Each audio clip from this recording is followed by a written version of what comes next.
Last episode, we lined up the search shapes and saw the tree could branch but never really learn from a dead end. So, how does an agent turn a failure into a lesson without ever changing its weights? Start with reflection. The agent tries a task, fails, and gets a signal. Tests failed, the game was lost. Instead of just retrying blindly, it writes a sentence about why I failed because I never checked the edge case. That sentence goes into a small memory buffer. On the next attempt, that reflection is prepended to the prompt. The model reads its own past life note and avoids the mistake. They call it verbal reinforcement learning. It learned, but nothing in the network changed. On a coding benchmark, this pushed pass rate from 80 to 91%. Now, tree of thoughts. Instead of one chain, at each step the model generates several candidate next thoughts and then scores its own thoughts: good, bad, dead end. A search routine expands the promising ones and backtracks out of the bad branches. Great for puzzles that need look ahead. But a tree can only split apart. Graph of thoughts lets thoughts come back together. Two partial solutions merge into one, or a thought loops through a refined step and improves.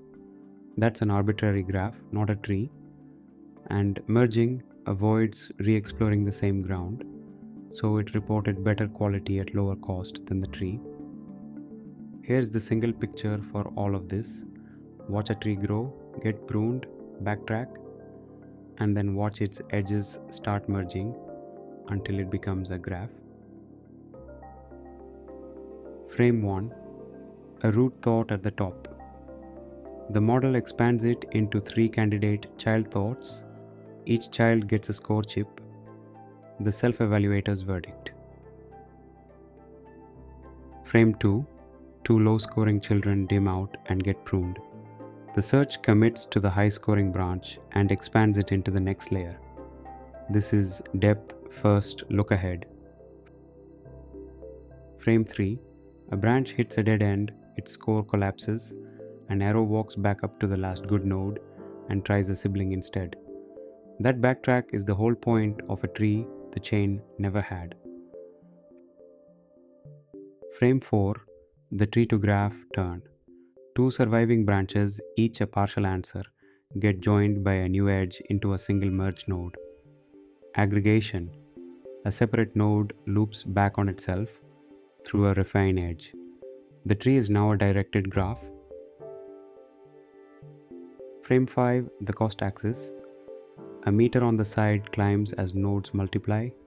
Chain of thought is one call. The tree is many calls per node. The graph is cheaper than the tree only because merging reused work, and all of it is wasted if the self-evaluator can't tell a good thought from a bad one. Reflection, TOTI, and GOTI all assume somebody decides what runs next, the model judging its own thoughts. Next episode flips that. Who should own control flow at all? Your code or the model? Workflows versus agents. Thanks for watching. Like and subscribe for more videos like this, and I'll see you in the next one.